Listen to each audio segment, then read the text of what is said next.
금체질이나 토체질 이런 분들이 다이어트 한다고 매일 먹게 돼버리면 속이 더부룩하고 피부 트러블이 생길 수가 있고 고지혈증이 오히려 생길 수가 있습니다. 나는 샐러드만 먹었는데 살은 안 빠지고 설사만 하고 속이 불편하다 하시는 분들은 경우가 많습니다. 오히려 내 체질에 안 맞는 슈퍼푸드는 열심히 챙길수록 몸에 부담이 될 수도 있어요.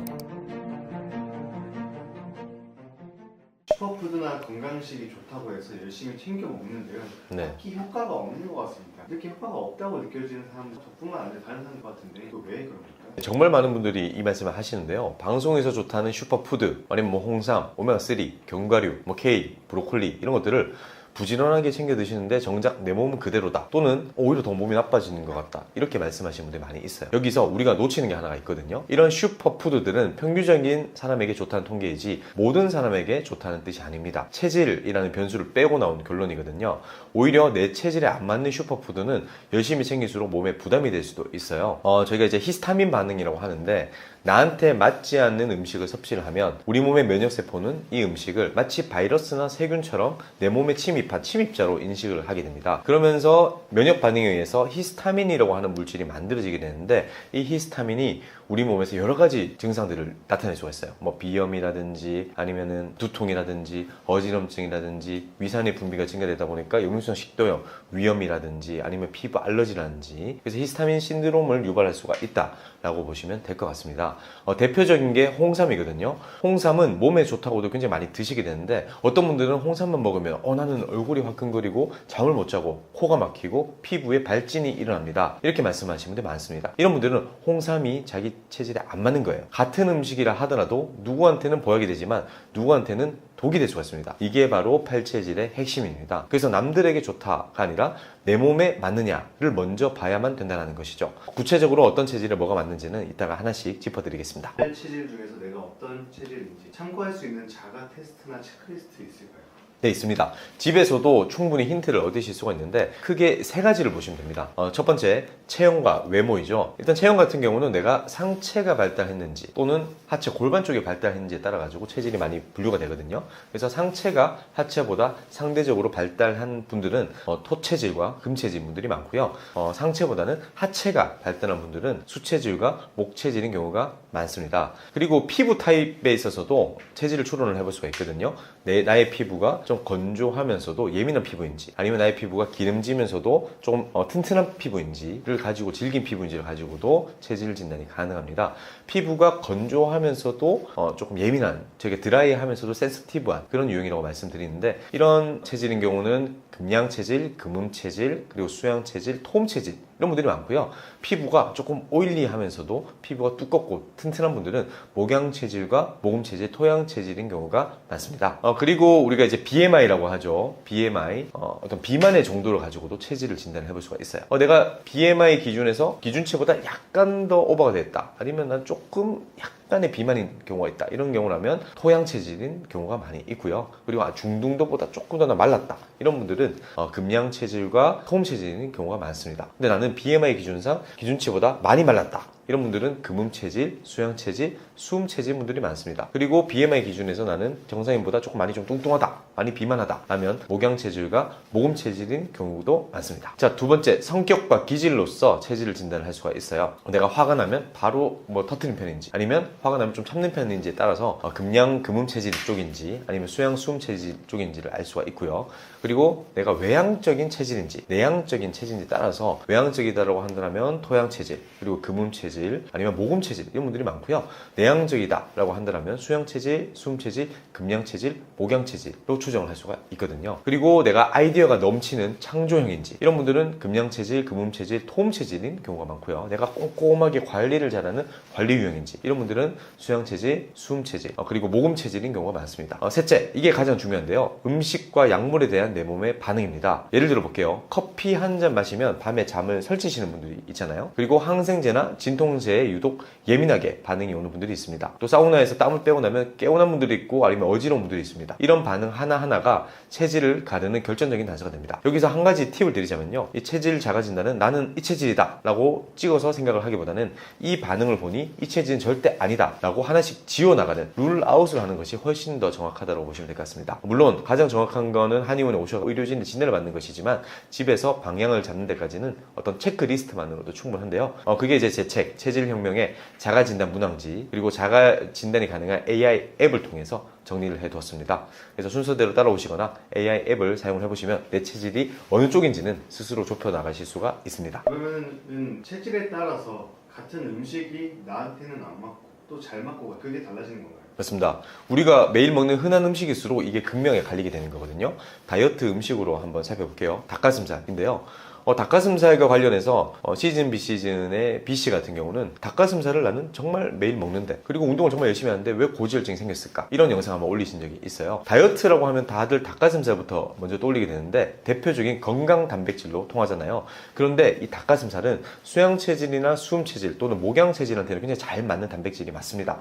하지만 토양 체질, 토음 체질 그리고 금양 금음 체질한테는 가장 안 맞는 음식 중에 하나예요. 시즌 비시즌의 B씨 같은 경우는 토양 체질로 진단을 받으셨는데요. 자기한테 안 맞는 닭가슴살을 먹다 보니까 고지혈증이 생길 수가 있다. 이렇게 생각하시면 되겠죠. 그래서 금체질이나 토체질 이런 분들이 다이어트 한다고 닭가슴살을 매일 먹게 돼버리면 속이 더부룩하고 피부 트러블이 생길 수가 있고 고지혈증이 오히려 생길 수가 있습니다. 다음은 잎채소에 대해서 말씀드려볼게요. 배추, 양배추, 상추, 브로콜리 같은 잎채소인데요. 이런 것들은 금양체질, 금음체질, 토양체질, 토음체질한테는 정말 좋은 거의 보약 같은 채소입니다. 하지만 이런 잎채소가 목양체질, 모금체질에게는 오히려 독이 될 수가 있습니다. 이 채소들에 들어가 있는 글루코시놀레이트 같은 성분이 목체질의 장을 자극을 하기 때문에 설사나 장 트러블을 일으킬 수가 있거든요. 그래서 나는 샐러드만 먹었는데 살은 안 빠지고 설사만 하고 속이 불편하다 하시는 분들은 목체질인 경우가 많습니다. 과일도 마찬가지입니다. 저희가 사과는 하루 하나의 사과를 먹으면 의사가 필요 없다 이런 속설도 있지 않습니까? 하지만 사과는 수체질, 수양체질, 수음체질과 목양체질에게는 굉장히 좋은 과일이지만 금양체질이라든지 토양, 토음체질한테는 정말 안 맞습니다. 음료도 한번 말씀드려볼까요? 커피는 목양, 모금 체질은 한 잔 마셔도 굉장히 개운합니다. 하지만 금양 체질이나 금음 체질 또는 수 체질은 카페인에 예민하기 때문에 한 잔만 마셔도 밤새 잠을 설칠 수도 있죠. 이렇게 우리가 매일 먹는 닭가슴살, 잎채소, 사과, 커피처럼 이런 누구나 먹는 음식조차 체질에 따라서 약과 독으로 갈릴 수가 있습니다. 그래서 남들 다 먹는데 왜 나만 못 먹어? 이게 사실은 아주 정상적인 반응이다. 이렇게 생각하시면 될 것 같아요. 체질에 따라서 일상 속 식단을 잘 고르는 방법 어떤 게 있을까요? 네, 복잡하게 생각하실 필요 없고요. 집에서 차리는 한 끼를 밥, 즉 곡물이죠. 그리고 단백질, 그리고 채소 이 세 가지 축으로 나눈 다음에 거기 체질에 맞게 고르시면 됩니다. 먼저 밥부터 말씀을 드리자면요. 목양 체질이나 모금 체질, 수양 체질, 수음 체질은 흰 쌀밥도 잘 맞지만 현미, 찹쌀이 잘 맞는 편입니다. 하지만 이제 토양 체질, 토음 체질 같은 경우는 현미, 찹쌀이 해롭거든요. 그래서 보리가 잘 맞기 때문에 보리나 귀리를 섞은 잡곡밥이 좋습니다. 금양 체질과 금음 체질 같은 경우는 흰 쌀밥이 잘 맞는데요. 잡곡류 중에서는 메밀이 잘 맞기 때문에 메밀과 녹두 그리고 백미를 섞은 그런 곡물이 잘 맞습니다. 다음 단백질을 말씀드리자면요. 목양 체질과 모금 체질은 소고기가 가장 잘 맞습니다. 그리고 돼지고기도 그렇게 나쁘진 않고요. 그리고 수양 체질과 수음 체질 같은 경우는 닭고기가 굉장히 잘 맞거든요. 닭고기나 삼계탕 이런 것들을 대표적으로 섭취해 주시면 좋은 동물성 단백질이고요. 토양 체질과 토음 체질 같은 경우는 돼지고기가 정말 잘 맞습니다. 돼지고기와 해산물을 드시면서 권장을 하고요. 금양체질, 금은체질 같은 경우는 모든 생선 종류라든지 해산물류가 굉장히 잘 맞기 때문에 해산물로서 동물성 단백질 섭취를 하라 이렇게 말씀을 드릴 수 있겠죠. 마지막은 채소입니다. 목양체질과 모금체질은 잎채소가 정말 해로운 체질이거든요. 그래서 무나 당근, 연근 같은 뿌리 채소를 챙기시는 것이 좋습니다. 이거는 수양체질과 수음체질도 목양체질과 동일합니다. 상대적으로 잎채소보다는 뿌리 채소가 훨씬 더 잘 맞다고 보시면 될 것 같고요. 금양체질과 금음체질 그리고 토양체질, 토음체질은 반대로 뿌리 채소가 좀 안 맞습니다. 배추, 상추 같은 잎채소가 훨씬 잘 맞는 체질이다라고 보시면 될 것 같아요. 그러니까 예를 들어서 목체질이라면 소고기 묵국에 흰쌀밥, 감자와 고구마 같은 상차림이 최고의 한 끼가 되는 거고요. 금체질이다라면 생선구이에 메밀밥, 상추쌈 이 딱 맞는 밥상이 되는 거죠. 이렇게 한 끼를 세 축으로 나눠서 살펴보면 몇 끼니가 곧 체질 관리가 될 수가 있습니다. 저희가 흔히 편의점이나 카페에서는 메뉴를 편하게 고를 때가 있는데 그럴 때도 선택하는 요령이 있을까요? 네, 먼저 카페부터 살펴볼게요.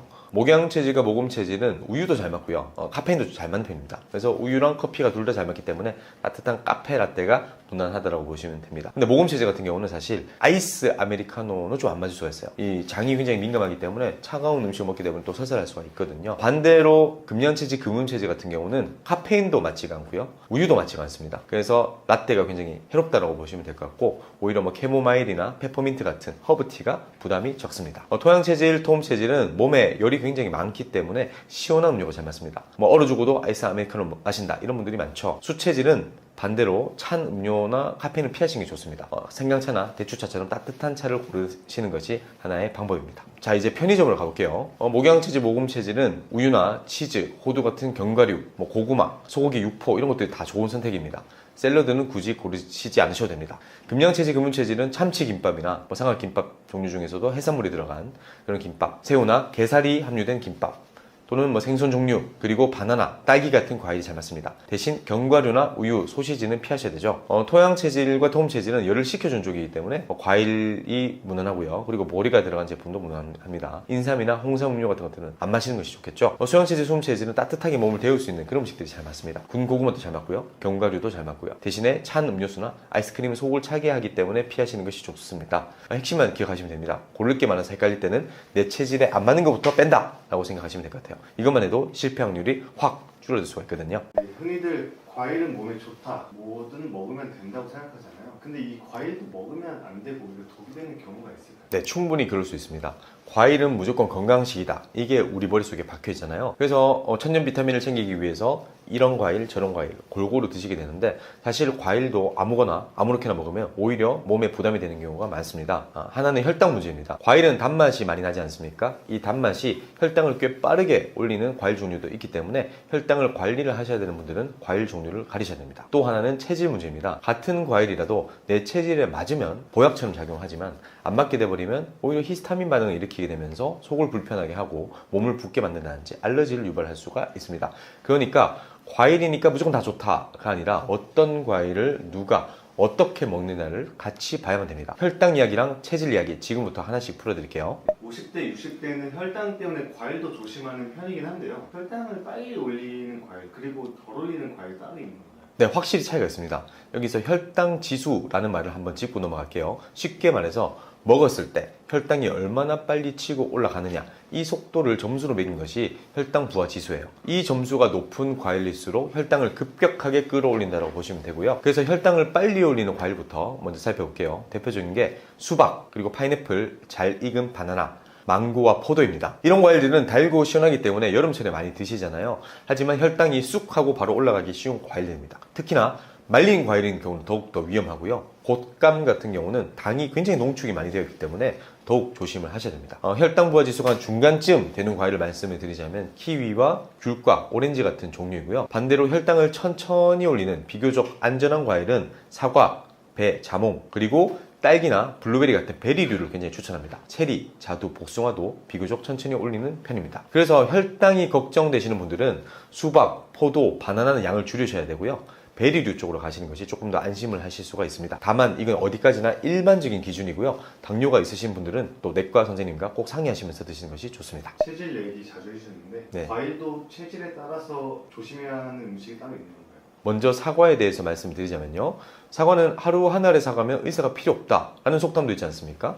그런데 수체질과 목체질한테는 정말 좋은 과일인데요. 금체질과 토체질한테는 영 안 맞습니다. 사과를 먹으면 오히려 속이 쓰리고 불편하고 알러지가 많이 생길 수가 있어요. 두 번째, 귤과 오렌지 같은 감귤류입니다. 이것도 역시나 수체질과 목체질한테는 잘 맞습니다. 괜찮은데요. 토체질 그리고 금양체질에게는 가장 안 맞는 과일 중에 하나입니다. 제 환자 중에서 제주도에서 감귤 농사를 지으시는 분이 있으셨는데 이분이 입술이 이렇게 부어서 오신 거예요. 너무 부어가지고 대학병원에 가서도 낫지 않으셔갖고 저희 한의원에 찾아오셨는데 보니까 감귤 농사를 지으면서 이렇게 낙과하는 과일들이 많이 있지 않습니까? 이런 것들을 자기가 너무 아까우니까 다 드셨던 거예요. 매일 하루에 한 3박스씩. 근데 이분이 하필 토음 체질이었던 거죠. 그래서 이 귤을 끊고 났더니 엄청나게 부풀어서 몇 년 동안 고생하셨던 입술 부종이 신속하게 좋아졌던 이런 케이스도 있었거든요. 그래서 귤과 오렌지 같은 감귤류는 귤, 오렌지, 자몽, 라임 모두 마찬가지죠. 토체질한테 정말 안 맞다라고 생각하시면 될 것 같습니다. 자, 세 번째는 수박과 메론입니다. 수박과 메론은 몸에 열을 식혀주는 과일이기 때문에 토체질과 목체질에게는 시원하게 잘 맞습니다. 하지만 금체질에게는 약간 부담이 될 수가 있고요. 그리고 수체질에게도 약간 부담이 될 수가 있습니다. 네 번째, 참외, 딸기, 바나나, 블루베리 이쪽입니다. 이 과일들은 금체질과 토체질에게는 굉장히 잘 맞는 편인데 수체질에게는 조금 조심을 하셔야 됩니다. 다섯 번째, 포도입니다. 포도는 사실 금체질에게는 보약 수준이거든요. 그리고 토체질에게도 잘 맞는데 유달리 목체질한테는 정말 안 맞습니다. 목체질이 포도를 자주 먹게 되버리면 역시나 배탈이 발생할 가능성이 이제 올라간다고 보시면 될 것 같고 알러지도 발생할 수가 있습니다. 반면에 복숭아, 자두, 체리 같은 과일들은 어떤 체질이든 비교적 무난하게 먹을 수가 있는 이런 과일도 있습니다. 정리를 하자면 목체질은 사과, 배, 수박이 되게 잘 맞고요. 금체질은 포도, 딸기, 블루베리가 굉장히 잘 맞고요. 토체질은 수박, 참외 같은 시원한 과일, 수체질은 사과, 귤, 망고가 잘 맞는 쪽이다. 이렇게 기억을 하시면 될 것 같습니다. 건강하려고 먹은 과일인데 왜 이렇게 먹고 났더니 속이 불편하지? 이건 그 과일이 나의 팔체질과 맞지 않았을 가능성이 굉장히 큰 겁니다. 과일을 먹고 나서 속이 불편한 경우도 있고요, 눈이 붓는 경우도 있고요. 이런 반응인 건가요? 네, 이게 아주 정확한 반응인데요. 나의 체질에 맞지 않는 음식이 내 몸 안에 들어왔다. 이러면 내 몸의 면역세포 입장에서는 일종의 낯선 침입자, 식품 알러젠이라고 제가 표현을 하는데 푸드 안티젠이라고 이야기를 하거든요. 나한테 안 맞는 음식이 들어오면 침입자로 인식을 하게 되는 거예요.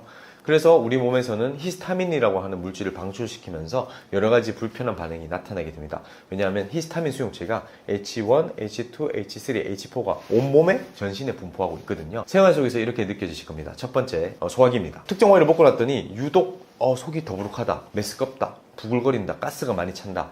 이런 말씀을 하신 경우가 있는데 이게 체질에 안 맞는 음식을 먹었을 때 나타날 수 있는 대표적인 반응입니다. 두 번째, 붓기입니다. 히스타민이 대표적으로 부종을 일으킬 수가 있는 그런 물질이거든요. 전날 내가 사과나 귤을 먹었는데 다음날 이상하게 얼굴이나 손발이 괜히 푸석푸석하게 많이 붓는다. 이게 바로 히스타민이 혈중 농도가 올라가면서 몸에서 수분을 잡아두기 쉬운 이런 현상이 발생했기 때문이라고 보시면 될 것 같습니다. 세 번째는 대변입니다. 체질에 안 맞는 과일을 먹게 되버리면 변이 무르거나 설사를 한다. 혹은 배에 가스가 찬다. 이런 반응이 나타날 수가 있습니다. 네 번째, 피로감입니다. 특별히 한 것도 없는데 먹고 났더니 나른하고 처진다. 이런 반응들이 특정 과일들을 먹을 때마다 반복된다면 이건 의지나 컨디션 문제가 아니라 이 과일은 내 체질과 맞지 않는다 라는 몸의 분명한 신호입니다. 그리고 다섯째, 불면, 불안 증세가 생길 수가 있습니다. 최근에 내가 몸을 건강하기 위해서 레몬즙을 계속 먹었다. 아니면 사과를 매일 아침마다 먹었다. 그랬더니 이상하게 잠이 안 오고 불면이 발생하고 그 다음에 약간 불안 증세가 생기고 가슴이 두근두근 거려요. 이런 증세가 나타날 수가 있거든요. 왜냐하면 히스타민이 중추신경계를 자극할 수가 있고요. 또 심장의 민문이근의 수축을 자극할 수가 있기 때문입니다. 그래서 우리 몸은 이렇게 거짓말 하지 않습니다. 이렇게 안 맞는 음식이 들어왔을 때 나타나는 신호를 무시하지 마시고 한 번쯤은 내 체질에 맞는 음식인지 아닌지를 점검해 보시는 것이 좋습니다. 저희가 지금 종류에 대한 얘기를 많이 했는데요. 좀 건강하게 먹고 싶어요. 네. 양이나 시간도 중요할까요? 맞습니다. 종류만큼이나 중요한 게 얼마나 언제 먹느냐 이죠. 아무리 좋은 과일이라 하더라도 한꺼번에 너무 많이 드시게 돼버리면 혈당도 그리고 체질적으로도 부담을 받게 되거든요. 일단 팁을 좀 알려드리도록 하겠습니다. 첫 번째, 양입니다. 과일에는 무조건 당질이 함유가 되어 있어요. 그래서 한 번에 많은 양을 드시기보다는 쉽게 정리를 하자면 양은 한 줌, 손에 잡히는 정도로 잡는 게 좋습니다. 그리고 주스보다는 통과일로 드시는 것이 훨씬 더 좋아요. 주스는 갈면서 섬유질이 다 깨지는 것도 문제고요. 먹었을 때 혈당을 더 급속하게 올리는 문제가 있거든요. 또 말린 과일은 당이 굉장히 농축되어 있기 때문에 드시지 않는 것을 추천합니다. 두 번째, 시간입니다. 빈속, 공복에는 과일을 드시지 않으실 것을 추천합니다. 빈속에 달달한 과일을 많이 먹게 되어버리면 혈당이 급속하게 치솟기가 쉽습니다. 그래서 공복보다는 식사 후에 조금 드시거나 아니면 활동하기 전 낮 시간이 좋습니다. 자기 직전에 드시는 것도 혈당이나 소화에도 부담이 되기 때문에 가급적 피하시는 것이 좋습니다. 그리고 키위라든지 사과라든지 귤과 과일처럼 산이 많이 함유된 음식도 빈속에 드시면 위산 분비를 증가시켜서 역류성 식도염과 위험을 일으킬 수가 있으니까요. 공복에는 항상 과일을 피하실 것을 권장합니다. 세 번째, 체질에 맞춰서 드셔야 됩니다. 이 부분은 여러 번 말씀드렸는데 수체질처럼 속이 찬 분들은 찬 과일 그대로 드시기보다는 실온에 두었다가 드시는 것이 부담이 적고요. 그리고 내 체질에 안 맞는 과일은 아예 완전히 끊기보다는 양을 좀 줄이는 것만으로도 몸이 한결 편해집니다. 정리하자면 좋은 과일을 알맞은 양으로 식후 또는 적절한 시간에 내 체질에 맞춰서 이 네 가지만 기억하시면 과일을 건강하게 즐기실 수가 있습니다. 오늘 제가 드렸던 이야기 딱 한 줄로 정리하자면 이겁니다. 남들에게 좋은 음식이 나한테도 좋은 건 아니다. 세상에 좋다는 음식, 건강법은 정말 넘쳐나지 않습니까? 하지만 정작 나한테 맞는 게 무엇인지는 아무도 알려주지 않습니다. 이걸 찾는 열쇠가 바로 팔체질입니다. 저는 지난 16년 동안 8만 명이 넘는 환자분들을 팔체질로 직접 진료하면서 이 체질에게는 이게 맞고 이건 안 맞더라 라고 하는 임상 데이터를 꾸준히 쌓아왔습니다. 16년의 기록을 일반 독자분들도 쉽게 보실 수 있도록 한 권에 정리한 책이 바로 이번에 나온 제 책인 체질혁명입니다. 나의 체질을 스스로 찾는 자가진단법부터 체질별로 무엇을 먹고 무엇을 피해야 하는지 음식표까지 다 담았습니다. 그리고 체질로 추정되거나 확진된 대표적인 연예인 사례들도 많이 실었기 때문에 좀 재밌게 보실 수가 있을 것 같아요. 그리고 중요한 건 이 점인데요. 책을 사시면 제가 직접 제작한 AI 체질 진단 분석 툴도 무료로 써보실 수가 있습니다. 그래서 병원에 오시기 전에 또는 한의원에 오시기 전에 집에서 가볍게 나는 어떤 체질 쪽일까를 스스로 추론해볼 수 있는 그런 유용한 도구입니다. 그리고 더 깊이 있는 팔체질 이야기는 저의 유튜브 채널 체질닥터에서 계속 풀어가고 있으니까요. 제 유튜브 채널도 구독해주시면 많은 도움이 되실 것 같습니다. 연예인 체질 분석부터 체질별 건강 꿀팁까지 재밌게 보실 수가 있습니다. 영상 고정 댓글에 체질혁명 책 링크랑 제 유튜브인 체질닥터 채널 링크도 걸어두겠습니다. 고정 댓글 눌러서 들어가 보시면 바로 만나실 수가 있습니다. 여러분, 더 이상 남들은 다 하는데 나만 안 되는 다이어트, 남들에게는 정말 좋은데 나에게만 효과 없는 건강법에 지치지 마시고요. 답은 내 몸 안에, 내 체질 안에 있습니다. 지금까지 체질혁명의 저자 한의사 박철진 원장이었습니다. 감사합니다.